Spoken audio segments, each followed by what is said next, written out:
Halo semuanya, kita mulai ya. Jadi ada pertanyaan dari Noviana yang menanyakan tentang apa itu tugas pramugara.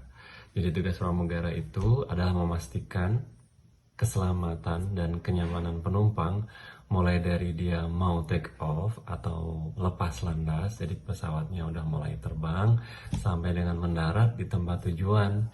Itu saja. Lanjut ke pertanyaan kedua dari Kevin yang bertanya, gimana kalau dapat penumpang yang takut terbang dan takut ketinggian? Ya, sebenarnya untuk menenangkan orang yang takut, kita sendiri harus tenang.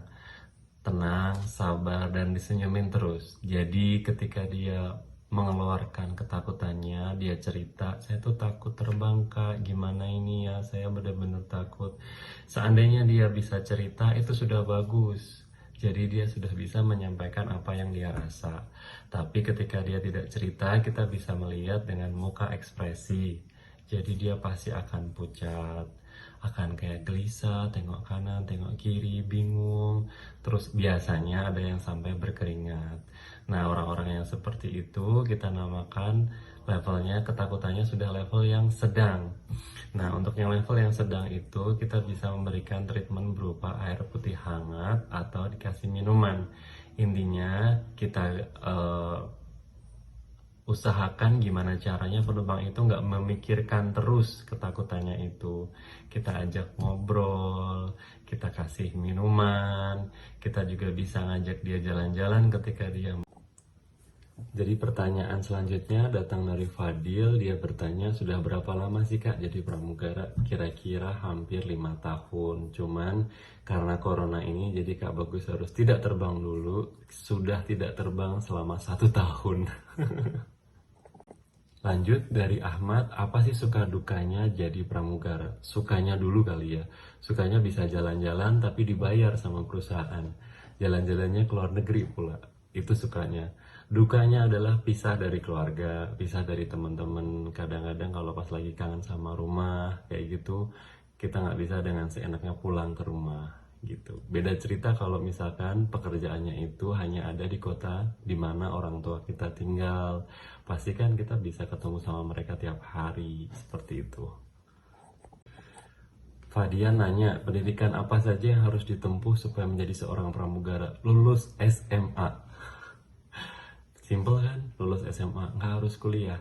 Kalaupun kuliah, boleh silahkan. Sembari kuliah bisa belajar yang kedua tentang bahasa Inggris. Tetap bahasa Inggris wajib karena bahasa Inggris adalah bahasa internasional. Dan yang ketiga, misalkan kita SMA lulus, bekerjanya di bidang customer service atau pelayanan masyarakat. Jadi dari sana bisa dipertimbangkan oleh pihak maskapai, oh kamu pernah bekerja di bidang yang berkaitan dengan customer service, seperti itu. Oke, selanjutnya pertanyaan dari Naisila, kalau mau jadi pramugara itu sekolahnya di mana? Ini yang banyak banget teman-temannya Kak Bagus juga nanya, emang Kak Bagus sekolah dulu pramugara? Enggak. Jadi di luar sana memang ada sekolah untuk menjadi pramugari, memang ada, tapi tidak wajib. Oke, tidak wajib. Jadi Kak Bagus itu waktu mendaftar itu menggunakan ijazah SMA-nya Kak Bagus. Daftar aja dulu, nanti kita bisa ngelihat dari sana kira-kira kita itu butuhnya, kurangnya di mana, butuh apa, seperti itu. Kenzi tanya, kak kalau mau jadi pramugara sekolahnya di mana? Ini nambahin ya dari pertanyaan sebelumnya. Nggak perlu sekolah pramugara di Indonesia, nggak perlu, jadi nggak wajib ya, tapi kalau mau silahkan. Yang terpenting adalah lulus SMA terlebih dahulu. Dari sana bahasa Inggrisnya juga harus bagus. Selain bisa ngomong juga bisa nulis, juga bisa membaca dengan baik. Itu dulu yang pasti. Untuk Nisa, pertanyaannya udah terjawab ya. Jadi ada pertanyaan lucu dari Rashita yang nanyain, berapa sih kak gaji jasa seorang pramugara? Oke, gajinya tuh macam-macam. Ada yang di bawah 10 juta, ada yang di atas 30 juta. Jadi mau di mana, mau gaji berapa, terserah kita mau milih yang maskapai mana dan maskapai yang mau nerima sama kita. Itu aja ya. Pertanyaan dari Mugi tadi sudah terjawab ya. Pertanyaan dari Putra agak sedikit membuat Kak Bagus bingung. Pertanyaannya adalah berapa penumpang dalam satu minggu? Mungkin yang dimaksud dalam satu pesawat kali ya. Kak Bagus pernah membawa penumpang 450 orang dalam satu pesawat. Itu aja. Pertanyaan dari Agus, gimana ceritanya kok bisa jadi pramugara? Ceritanya ya melihat peluang sebagai seorang pramugara, ada lowongan pekerjaan, Kak Bagus daftar, kemudian datang dipanggil wawancara, datang, ada yang gagal, akhirnya ketemu dengan yang mau menerima Kak Bagus. Singkat cerita seperti itu. Pertanyaan selanjutnya dari Karimah, gimana sih Kak caranya untuk umroh? Kalau di Indonesia itu umroh harus membayar sekitar 20 jutaan. Jadi kita tinggal datang saja ke Biro Tour and Travel yang menyediakan jasa umroh. Menyediakan jasa untuk keberangkatan umroh, maksudnya Kak Bagus. Kemudian kita membayarkan uang itu untuk kita nanti harus bayar tiket pesawat bolak-balik, kemudian hotel yang ada di sana, dan juga makanan yang kita makan di sana. Pertanyaan selanjutnya dari Fadlib, dia bertanya, sejak kapan sih Kak mulai pelatihannya? Jadi pelatihannya itu ketika kamu diterima, jadi kamu harus melamar dulu pekerjaan sebagai seorang pramugara. Setelah diterima, mereka akan melakukan pelatihan terhadap seluruh pelajaran-pelajaran yang dibutuhkan untuk menjadi seorang pramugara. Dan waktunya itu bervariasi, ada yang sampai 3 bulan, ada yang cuma 3 minggu, ada yang cuma sebulan gitu. Nah kebetulan Kak Bagus selalu dapat yang kira-kira sekitar 6 bulan atau 1,5 bulan. Dan ketika lanjut lagi ke pertanyaan kedua dari Fadlib, Kak, persiapannya apa sebelum ada penerbangan kayak gitu kan. Jadi misalkan sebelum terbang tuh ngapain aja gitu. Yang pasti tidur cukup, harus tidur cukup, semaksimal mungkin istirahat supaya nanti ketika terbang bisa tidak ngantuk, bisa badannya sehat, segar, kuat kayak gitu. Terus membawa apa aja, membawa pakaian yang pasti karena pada saat nanti terbang kita nggak pernah tahu itu penerbangan menjadi menginap atau tidak menginap. Kalau menginap otomatis kan kita harus ganti baju dan bawa seragam. Jadi dalam tasnya Kak Bagus selalu ada baju pribadi, baju yang dipakai ketika ada di hotel maupun jalan-jalan keluar, sama baju untuk dipakai untuk kerja yaitu seragam. Lalu yang kedua yang harus dibawa alat mandi. Nah, tidak semua hotel sabun sama alat-alat mandinya tuh lengkap, jadi kita harus sediakan sendiri. Kemudian yang ketiga, kalau Kak Bagus suka bawa cemilan sama mie instan. Jadi ketika nanti landing atau mendarat di satu negara tertentu dan itu udah tengah malam, kadang jam 1 pagi gitu, di saat restoran atau toko-toko sudah pada tutup, otomatis Kak Bagus bisa bikin tuh mie instannya gitu. Pertanyaan dari Azam, berapa lama naik pesawat sampai tujuan? Tergantung tujuannya mau kemana. Kalau misalkan dari Jakarta ke Semarang itu kurang dari 1 jam saja. Kalau misalkan dari Jakarta ke Arab Saudi bisa jadi 9 jam. Kalau dari Jakarta ke Bali itu bisa jadi 2 jam. Kalau dari Bali ke Australia bisa jadi 6 jam. Tergantung jarak dari satu negara ke negara lain atau dari kota satu ke kota yang lain, tergantung tujuannya ya. Jadi semakin jauh otomatis dia akan semakin lama naik pesawat. Paling lama Kak Bagus naik pesawat itu 14 jam, yaitu dari Arab ke Makassar. Pertanyaan dari F. Akbar, pengalaman apa sih yang bikin Kak Bagus nggak bisa ngelupain selama menjadi pramugara? Banyak banget Bar, karena setiap hari itu ceritanya beda-beda. Mulai dari yang nyenengin, mulai dari yang menyedihkan juga ada, menakutkan pun juga ada. Kalau yang nyenengin tuh penumpangnya baik-baik kayak gitu. Contohnya yang nyebelin ternyata nggak semua penumpang itu bisa menggunakan toilet. Jadi ketika toilet itu setelah dipakai sama penumpang itu jadi kotor, terus ya sebagai pramugara kita mau nggak mau harus membersihkannya kayak gitu. Terus ada juga pengalaman yang sedih karena melihat penumpang itu sakit pada saat perjalanan. Ada juga yang sampai meninggal. Ada juga yang melahirkan di pesawat.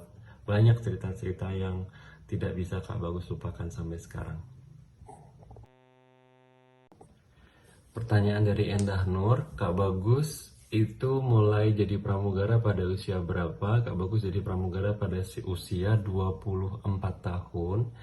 Kemudian kenapa eh, mau jadi pramugara?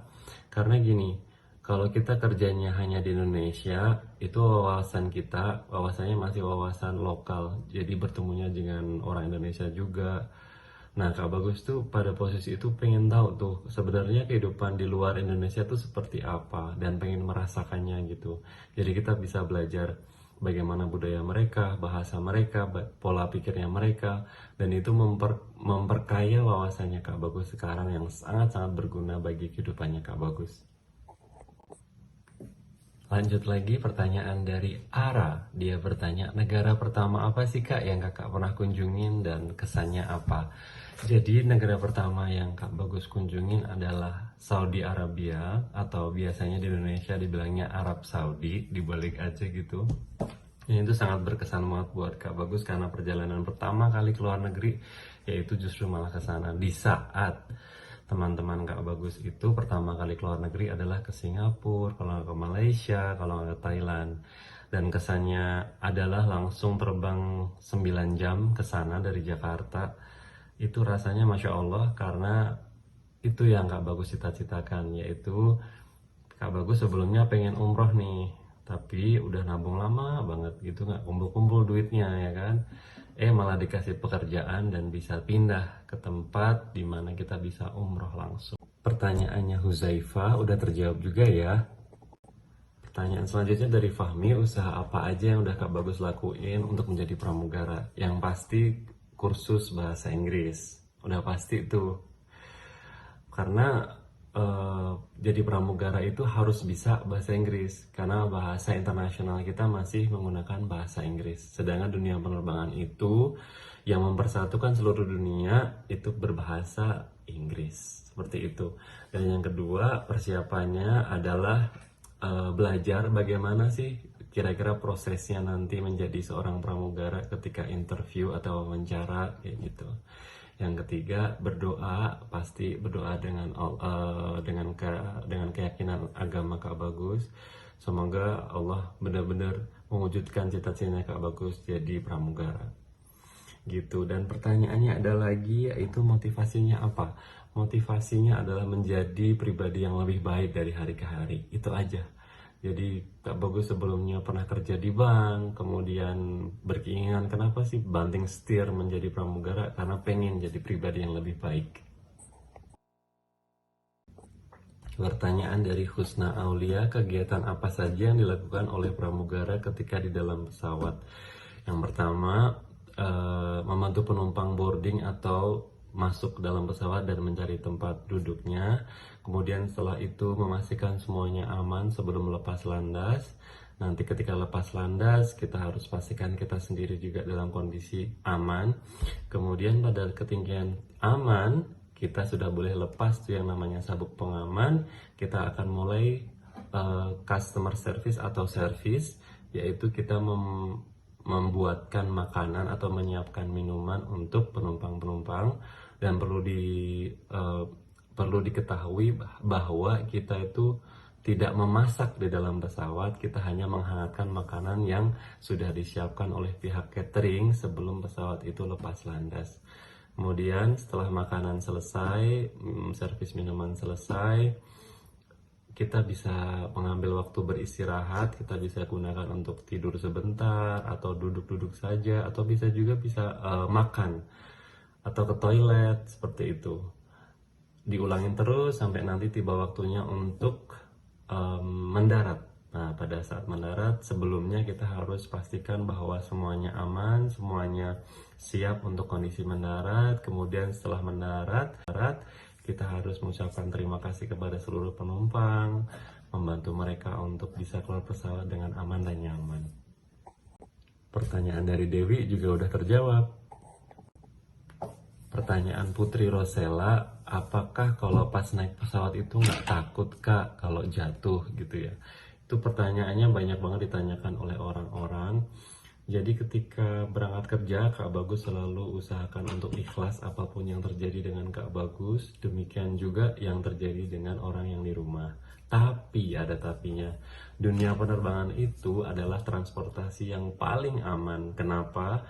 Karena perbandingan antara penerbangan yang berhasil dengan yang jatuh itu hampir 0,00 sekian persen.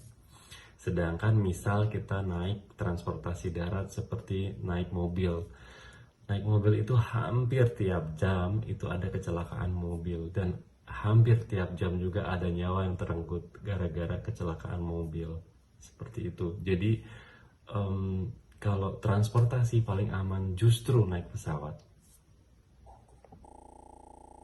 Pertanyaan dari Safa, setelah ada pemberitaan Sriwijaya Air kemarin jatuh, apakah Kak Bagus takut untuk terbang lagi? Tidak, jawabannya. Kenapa? Karena ketika contoh seperti ini, apakah Safa takut kalau naik mobil ketika melihat kecelakaan mobil? Tentu tidak kan? Seperti itu. Eh, Bisa jadi memang garis hidup kita itu sudah dituliskan sama Allah, meninggalnya dalam keadaan apa. Seperti itu. Ngapain kita harus takut? Lebih baik takutnya itu diarahkan kepada kalau hari ini kita nggak semangat, kalau hari ini kita ngelakuin sesuatunya bukan yang terbaik kayak gitu. Itu harus lebih takut. Kenapa? Karena besok bisa jadi hal-hal yang besar terjadi, peluang-peluang yang besar itu datang. Bisa jadi besok itu mendapatkan rezeki yang banyak, tapi gara-gara hari ini nggak semangat, loyo, karena Anda hari ini tidak melakukan hal yang maksimal, belajarnya juga nggak total, akhirnya peluang-peluang yang terjadi besok hilang juga. Itu lebih menakutkan buat Kak Bagus.